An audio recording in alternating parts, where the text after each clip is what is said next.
It has its next session. The big stumbling block in negotiations is funding the president's border wall, with the president demanding $5 billion to fund it. While Democrats continue to say no, Nancy Pelosi says it's immoral. This morning, President Trump taking to Twitter to write this: the only way to stop drugs, gangs, human trafficking, criminal elements, and much else from coming into our country is with a wall or a barrier. Drones and all of the rest are wonderful and lots of fun, but it is only a good old-fashioned wall that works. President Trump had a lunch meeting with conservative lawmakers yesterday about border security, and one of those lawmakers in attendance is my first guest this morning. He told the president he would have his back if it came to this. North Carolina Congressman Mark Meadows is with us.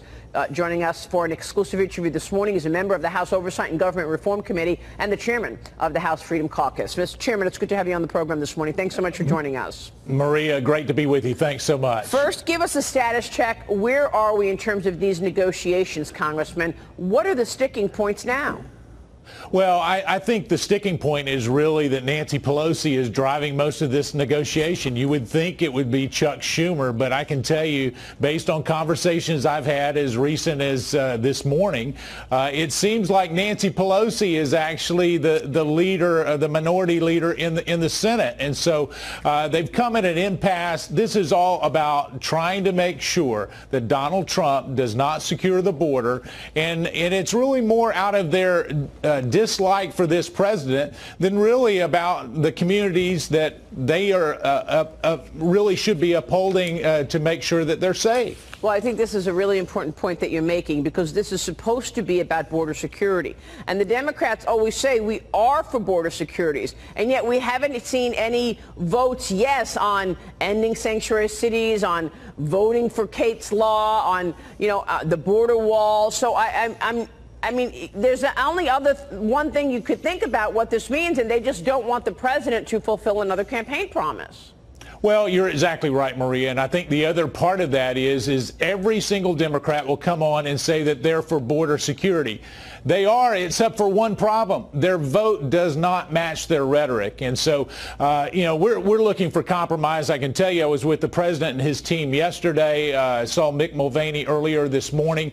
They're looking for ways to make sure that we can get this done. Hopefully we will. But I can tell you it seems like the Democrats have dug in and are trying to make sure that this shutdown lasts a lot longer than it should. Well, I mean, you're looking at next week when the Senate resumes on the 27th, but what if it does? How are you going to get them to agree on the 27th to come up with the money for the border wall? I mean, what happens if this goes into January? Don't you have a worse off situation once the Democrats take the majority in the new Congress? Well, without a doubt, when the Democrats are in control of the House, certainly the 217 Republicans that voted with the president just a few days ago will be in the minority.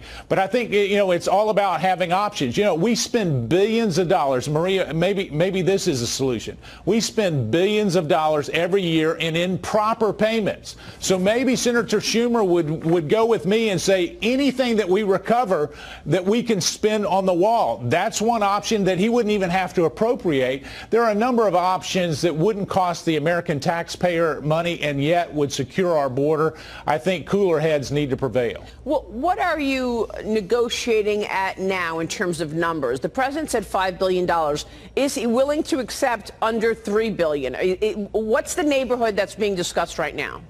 Well, obviously, it's anywhere from $1.6 billion to $5 billion. I can tell you that there are a number of conservatives who believe that the $5 billion was already a concession. When you look at $25 billion to build a wall, we're already, the president's already come down to $5 billion. But, yeah, there's room in there. There were conversations. Senator Graham, I was with him last night. He was talking to some of his Democrat colleagues trying to find a compromise. But really what we've found is we've found a wall. It's on the Democrat side because they're not willing to do anything, and yet it's just not a position that's defensible. Well, what about the language being used? I mean, Nancy Pelosi said a wall is immoral. Chuck Schumer said you're not going to get a wall next week, next month, next year. You're not going to get a wall. So now the language is changing to what? Steel slats? I mean, they don't want to call it what you're actually coming up with money for? Well, the president heard that loud and clear. He actually rolled out a different type of barrier, a steel slat barrier, or we call them SSBs. But yet, you know, you've got Nancy Pelosi, you've got Senator Schumer and others who voted for 700 miles of fencing. If they want to go ahead and appropriate the money for the other 350 miles that they didn't build on that 2006 legislation that they passed, we'll help them with that. You know, this is not about what we call it. This is about what it is. And we need border security. The Democrats don't want it, and most Americans do. But why would they not want it, Congressman? I mean, it sounds like crazy to hear you say they don't want border security. They say they do want border security. Why would they not want border security? Well, I think what it is, it's all about one campaign promise. They know that this was a central theme for this president, and quite frankly, it was what ultimately made the day and why Democrats came over, unaffiliated came over, and voted for this president. They know that that was the central theme for part of his campaign, and they just don't want him to fulfill it.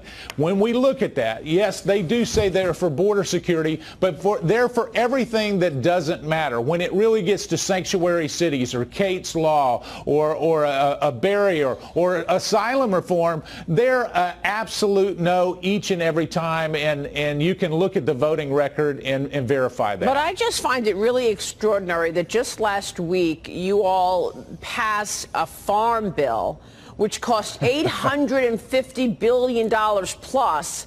And so they found the money for the farm bill, which I guess had some welfare in it as well, the $860 billion, but they can't come up with $5 billion for border security.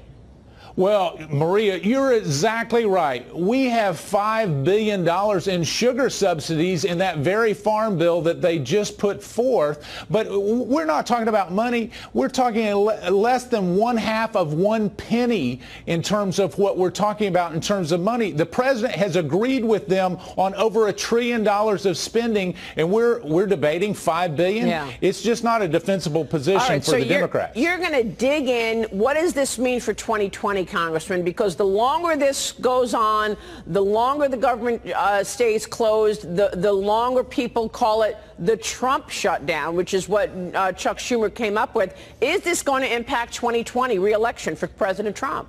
Well, it'll impact President Trump if he doesn't keep his campaign promises. I can tell you this, that when we're looking at this, we're there at the White House yesterday. The president was trying to make sure that it had minimal impact on federal employees, minimal impact on the American people, and say, how can we manage this in such a way that we stay firm and resolved, but that it doesn't have the negative implications. And actually, you're already starting to see this. You'll get all kinds of narratives out there, but this president is committed to making sure that that American citizens are first in his mind, and he keeps his campaign promise. Real quick before you go, I've got to ask you the status of your investigation into the FBI and the DOJ. We know that once your colleagues get in there in the majority next year, these investigations are dead. Are we going to see any accountability for what took place during the 2016 election, where a couple of people from the FBI and the DOJ tried to stop Donald Trump in any ways that they could have? Well, you've got John Ratcliffe coming on later. He's been very, very good on this particular issue. You've been very good on this issue. I can tell you that we're going to continue to do that. The Democrats are going to do away with any official hearings, but that doesn't stop members of Congress from conducting oversight. We'll continue to do that and make sure that people are held accountable. Quite frankly, there's so much there that the American people need transparency, and I think when that happens, it'll be good medicine for everybody. Well, you've got the president's ear. Would you encourage the president to declassify those documents so the American people understand what took place?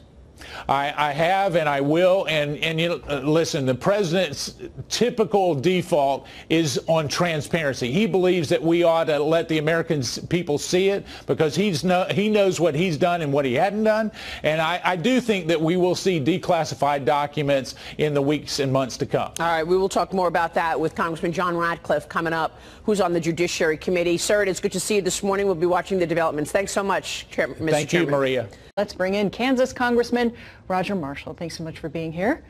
Merry Christmas, Molly. Merry Christmas to you. Wonderful to have you here in the green tie and the red dress. We're fully festive. Christmas spirit. Exactly.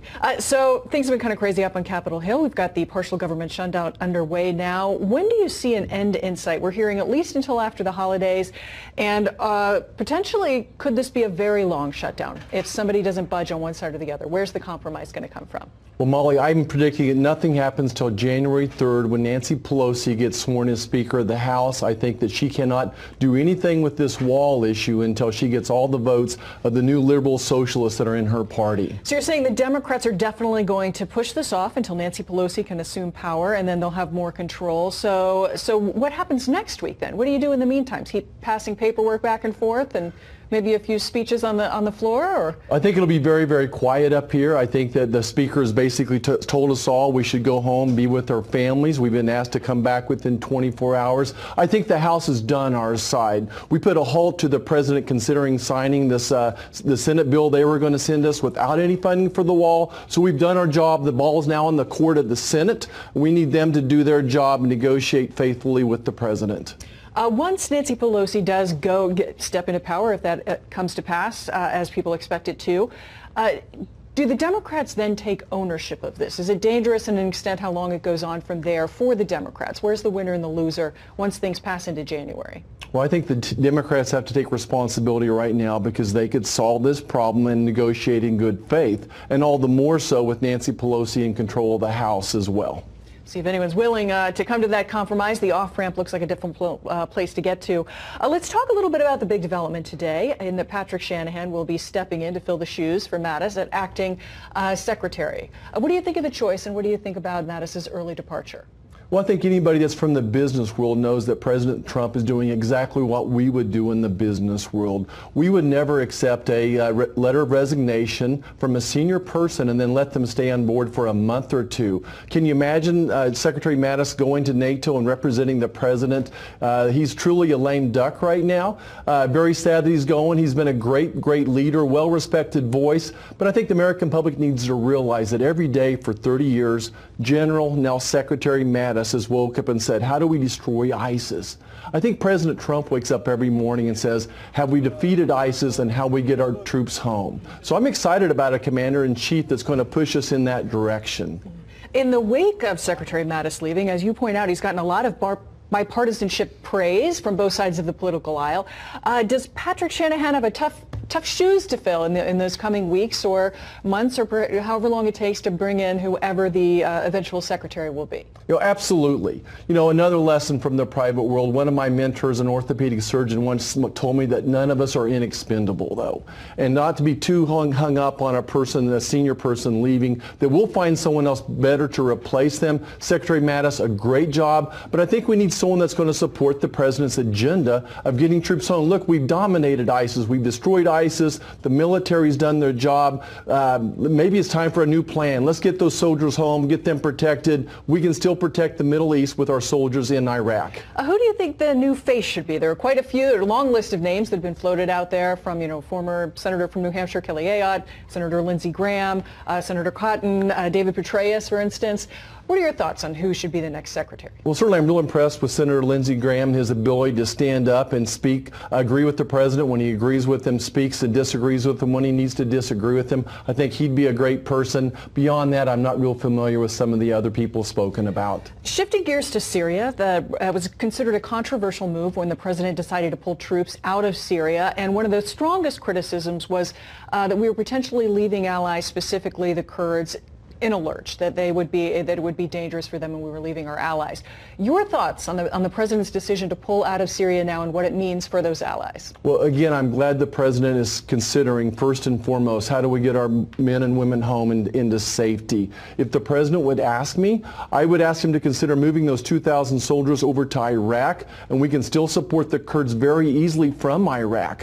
I think that what we can do now with drones, with satellite technology is incredible. Twice in the last 4 months, our troops in Syria almost got overran by the enemy in the middle of sandstorms. I don't want to wake up one morning and see on Fox News, my gosh, we lost 200, 300 soldiers last night. So let's bring them back together. What we need are quick strike forces able to go anywhere in the world. Battling ISIS is like battling the whack-a-mole game in the carnivals. So that's what we need, are quick strike forces. All right, Congressman Roger Marshall, thank you for joining me. Thank you. And thank you for matching up with me today. That was great. My pleasure. Merry Christmas. Merry Christmas to you as well. We just gave away something that I don't care that you could have given away as a compromise later in Congress. Right. You're telling me you couldn't get a bump stock ban through Congress with Democrats? Of course you could. Of course you could have. Of course you could. Why would we force this through?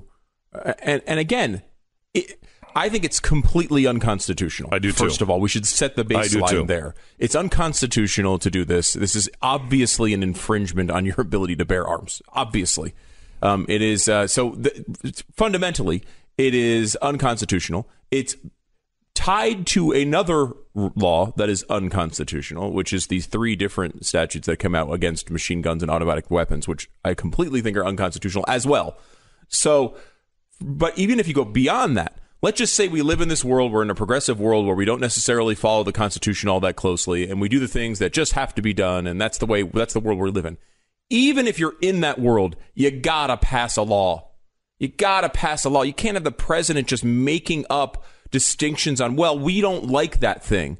Again, in the legal statute of what a machine gun is the very clear language that a bump stock is not included. Very specifically, it says any weapon which shoots, is designed to shoot, or can be readily restored to shoot automatically more than one shot without manual reloading by a single function of the trigger. So in other words, you pull the trigger back once and you hold it. Mm-hmm. That's not what a bump stock is. It isn't. And if you think, well, but I think that's similar to a bump stock, that's great. Then pass a law against a bump stock if you don't like them.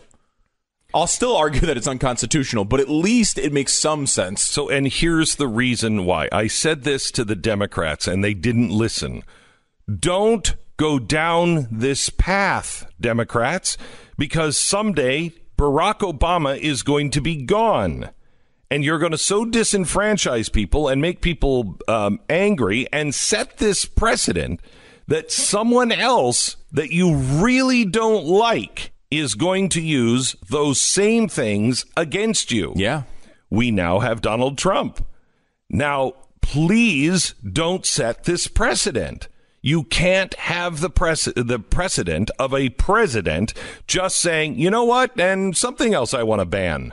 You can't do it. Right. The next Democrat president who wants to ban, whether it's magazines at a certain capacity, anything they want to pick apart from your ability to bear arms, they will cite this bump stock ban and say, look, the president, a Republican president, did that. Of course I can do it. He didn't say anything. And we didn't say anything because I don't want to defend bump stocks. Yeah. I don't care about bump stocks. I don't know anybody who does care about bump stocks. But it's those battles that you don't care about that become the most important. Yeah, go back. I mean, there was a battle in the Supreme Court that, this is very relatively recent history about marijuana, in which they